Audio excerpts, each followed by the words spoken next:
Bismillahirrahmanirrahim.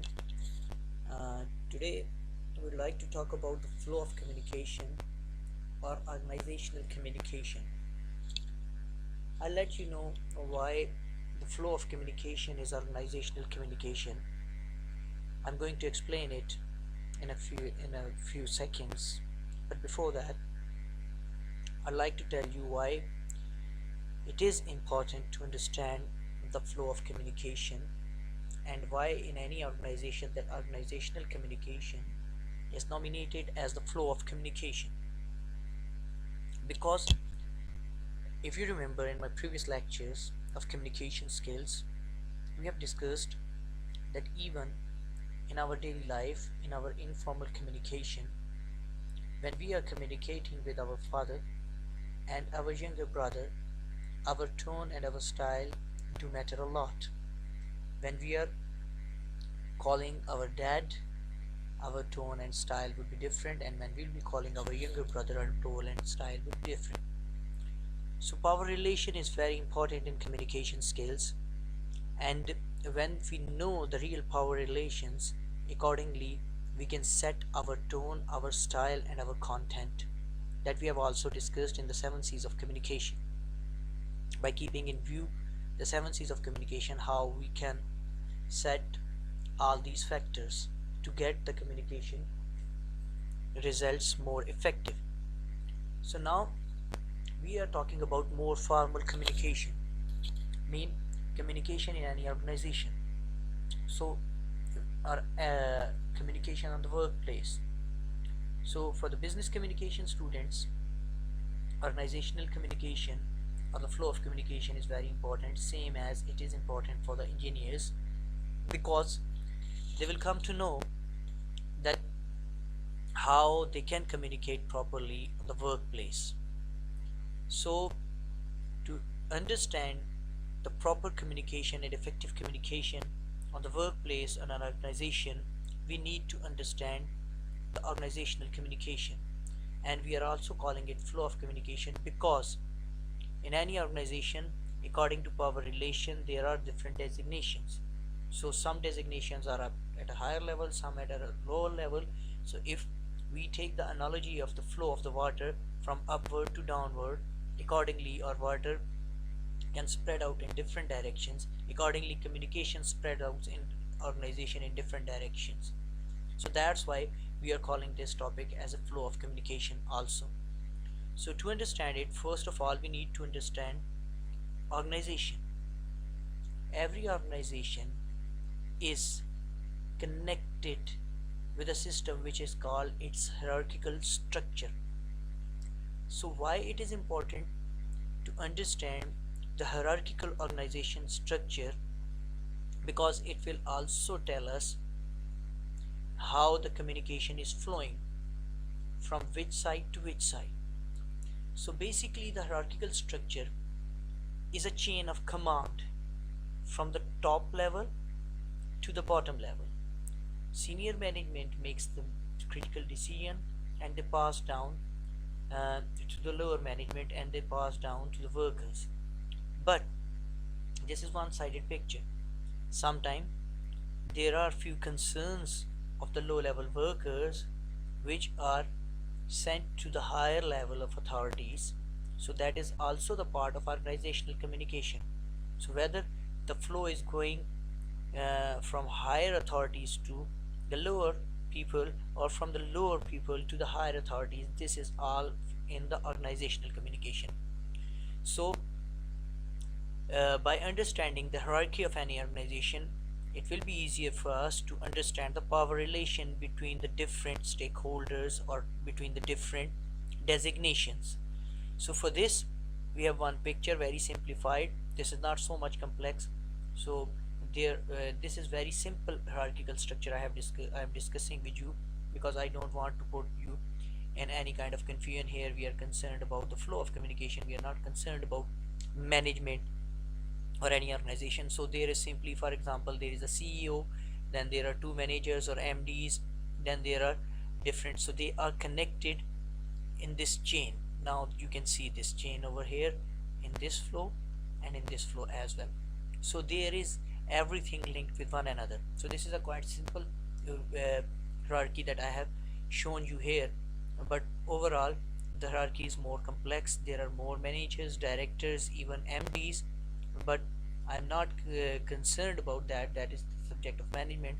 So just to show you the link between the people, now these are the workers and here is the CEO, but they are connected through these different designations, and this is the chain of command, and this is the hierarchy. So when you are looking at this hierarchy, you can see this, the power relation of CEO is ultimate, and the lower level of power is here worker, and here the manager, they are on the second number in power after CEO in this hierarchy. So accordingly we need to set our tone. We should know where do we stand, whether we are here or we are here, and where we are communicating, whether we are communicating to CEO or we are communicating with our worker.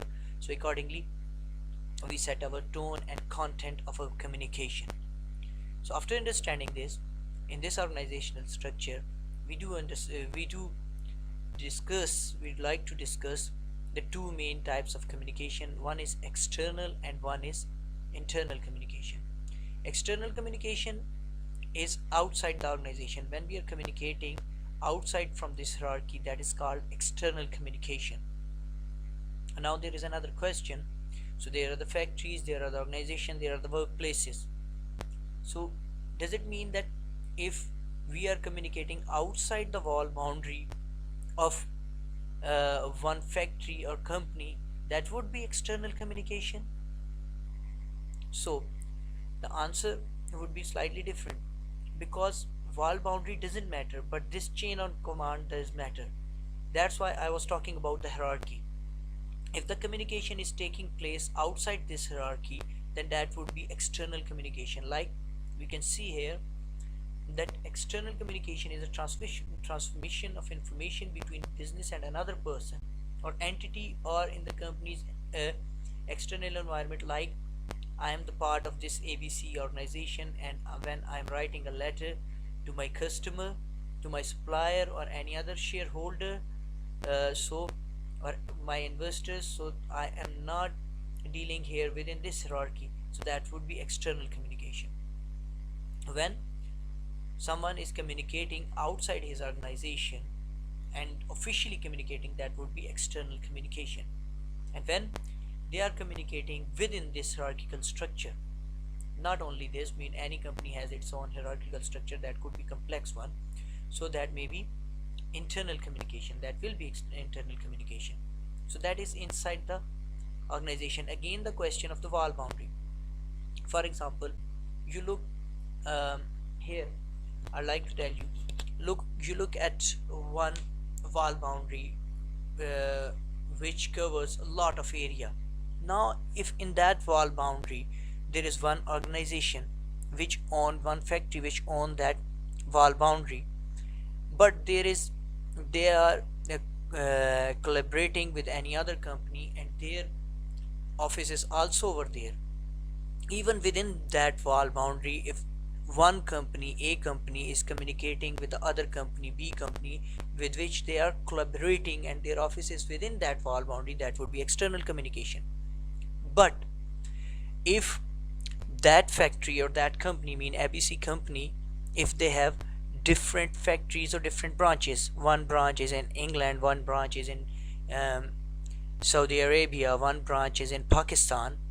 So even if Pakistan branch is writing a letter to the England branch, even then that would be internal communication. So internal communication and external communication is not on the basis of the wall boundary or on the basis of the region, it is on the basis of the hierarchical structure. So when there is the same hierarchical structure, then there is same chain of command.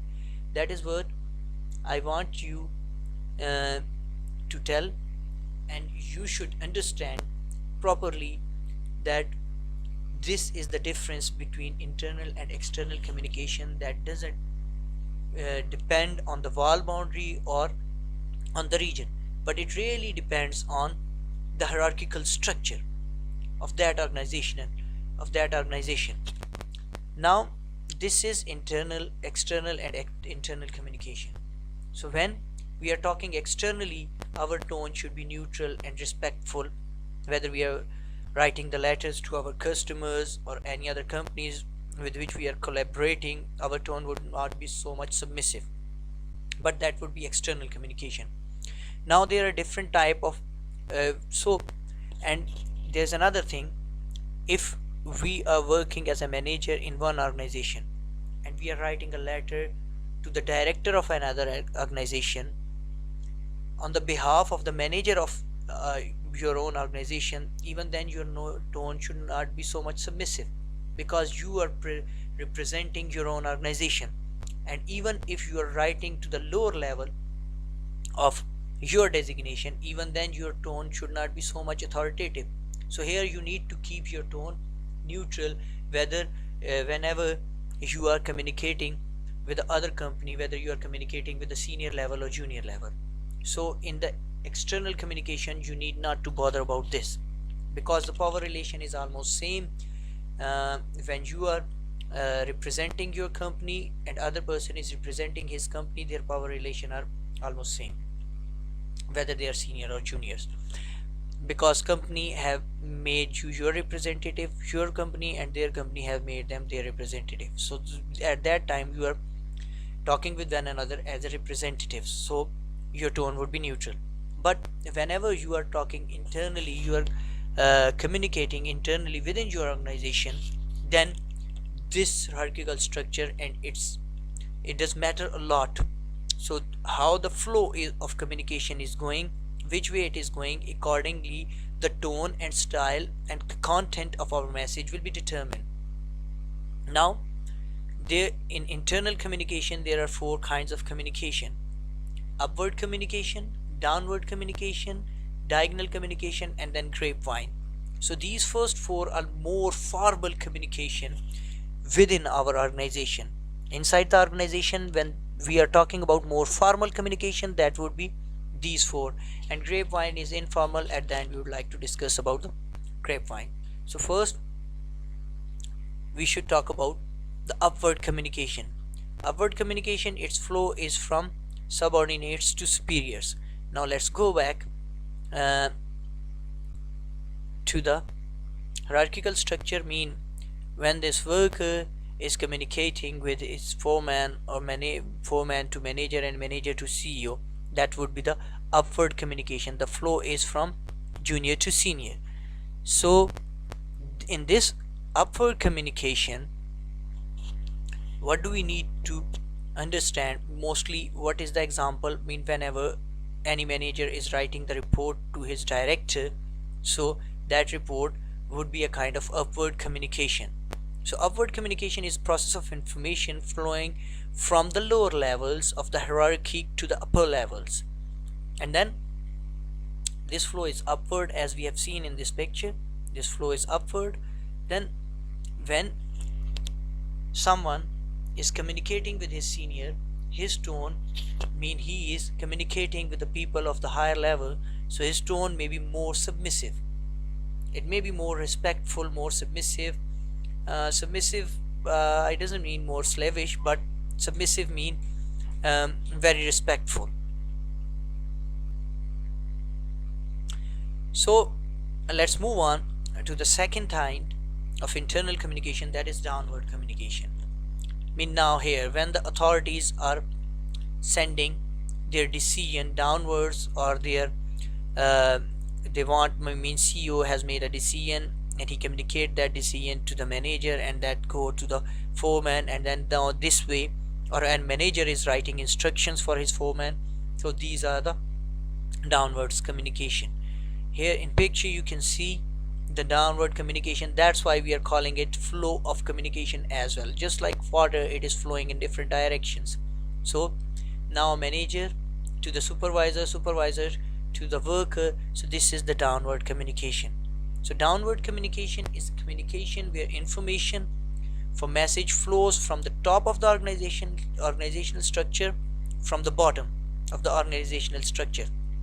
So here the tone may be more authoritative or dominant because a senior is communicating with his junior. So the instructions, safety instructions, other instructions, mean other circulars, these kind of examples can be used for downward communication. And in the downward communication, usually we can say we are using the instructions or all other things, so our tone is more imperative or more authoritative. And then there is a third kind that is called horizontal or lateral communication. So this is the best thing which tell us about the flow of communication in the organization, mean when the water is flowing at the same level, that may be, or when we can say we will open up our uh, wings in the sidewards, so that would maybe that can be called as the horizontal communication. Here we can see when one manager of the designation of the same power is communicating with the finance manager or operation manager, when managers are communicating with one another, so the power relation is equal and same. So that's why earlier on in the beginning of the lecture I was talking about the power relation and the tone and style. So here, this flow, this communication, and the tone and the style would be different from the upward and downward communication. That would be quite neutral and respectful. Here, you cannot be more authoritative being the marketing manager, because you are talking to the finance manager or operations manager. And here, you cannot be so much submissive, because you are talking with the equal level of the people in your organization. So it is the formal communication, but it is at the equal level. So here your tone may be neutral one. Communication within a team is an example of horizontal communication. Members coordinate tasks, work together, and resolve the conflicts. This is very important for resolving the conflicts, because if there is the conflict between these three departments, marketing, finance, and operations, so uh, living at their own level, these three managers as a team, they try to sort out the issue. And in this neutral kind of communication where their power relation of say is same, they can sort out the issue quite easily, and this can work very well in the management and communication of any organization. And it's very effective, because we know earlier on we have studied in the communication, importance of communication, that there is a blood and body relation between the communication of any organization and its progress. So if they are resolving their conflict quite easily through this uh, collaboration and the equal level of people, they will talk with one another, so they may play the crucial role for the progress of their organization.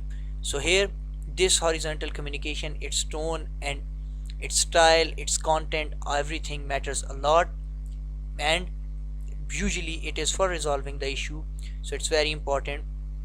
But here, tone remains almost neutral with one another. So this was the third kind of formal communication in the organization. And the fourth one is cross communication, or that is also called diagonal communication. Now this is neither purely upward nor downward. This is not even like this horizontal communication. This is somehow different. Crosswise or diagonal communication is when the information flows between or among the person at the different level who have no direct reporting relationship. Now we have seen in the hierarchical structure, people have directly related relation uh, between one another, mean this is production area. So when this worker is talking to this sales officer, or this sales officer is talking to this foreman, so this kind of communication, we can say, is a diagonal kind of communication. They are directly, for this foreman is not reporting to this manager marketing, but definitely for the sake of the organization, it is not necessary when they have not direct relation with the other people, mean they have not direct chain of command relation with one another. Even then they communicate with one another and for the betterment of the company, and that is called the horizontal communication. So when they have no direct link with one another and they communicate crosswise, for the positive purpose of the organization, that would be called the diagonal communication.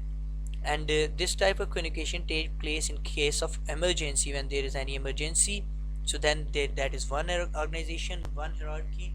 So that is not important whether you are connected with one another with the relationship, reporting relationship or directly reporting relationship. For the betterment of your organization, you can communicate like this. IT manager can communicate with the operation manager, maintenance manager can communicate with the production or sales manager. So this is called diagonal communication. So this communication is with any level of hierarchy, direction may be at any level. So this is in emergency.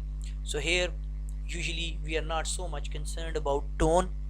Definitely according to upward and downward, if someone is from the lower level and he is talking, whether he is not having a reporting relation with the other person, but he is at his higher level, so he need to keep this thing in his mind. But he need not to bother much about the tone, because that is an emergency condition. In any emergency condition, we are not so much concerned about these little things which are usually very vital in our daily life communication. So emergency is something different. So this diagonal communication usually occurred in emergency, or in some organization this is their own culture, they try to encourage this kind of communication. So these are the four formal kind of communications. Now let's move on to the fifth one, which is informal organizational communication.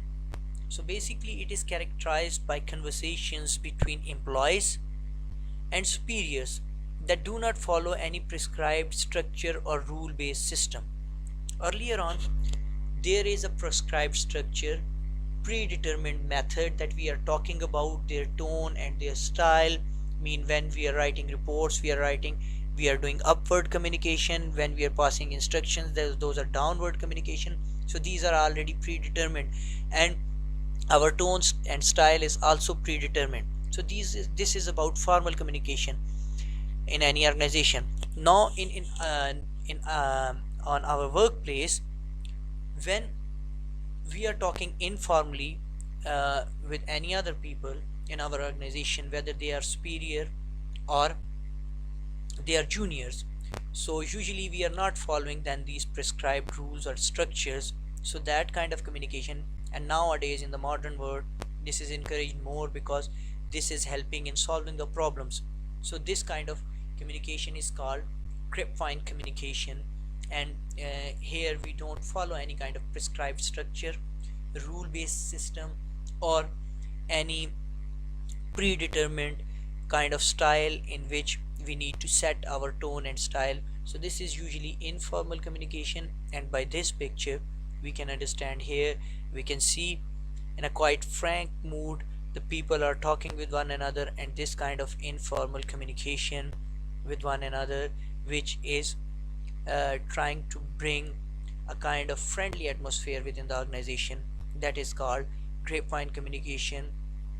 And grapevine is an informal interpersonal channel of information not officially sanctioned by the organization. And this is not officially sanctioned, it is unofficially, I said, uh, encouraged. Officially it is not sanctioned, but this this is very important because it brings in a very good environment in the organization, and people gel up with one another, and they feel more frank and more comfortable within that organization.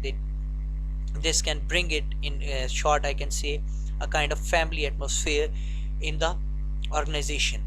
And this is about the organizational communication. If we want to flourish our organization for the progress of our organization, by this way we can communicate and our organization may progress. And being individual, if we want to progress, even then we need to know well this hierarchical structure, and we need to know, spot out ourselves where do we stand, and accordingly we should communicate.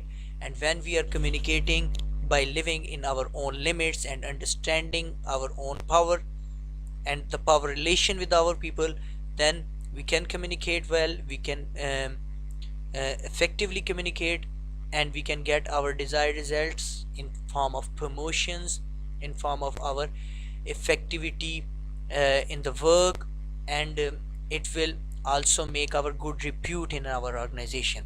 So that's why this organizational communication is very important, and we need to understand the flow of communication accordingly. We should understand that where we are standing in this flow and how we need to communicate. So thank you very much. For any queries, you can write in comments and you can ask me. Take care. Allah Hafiz.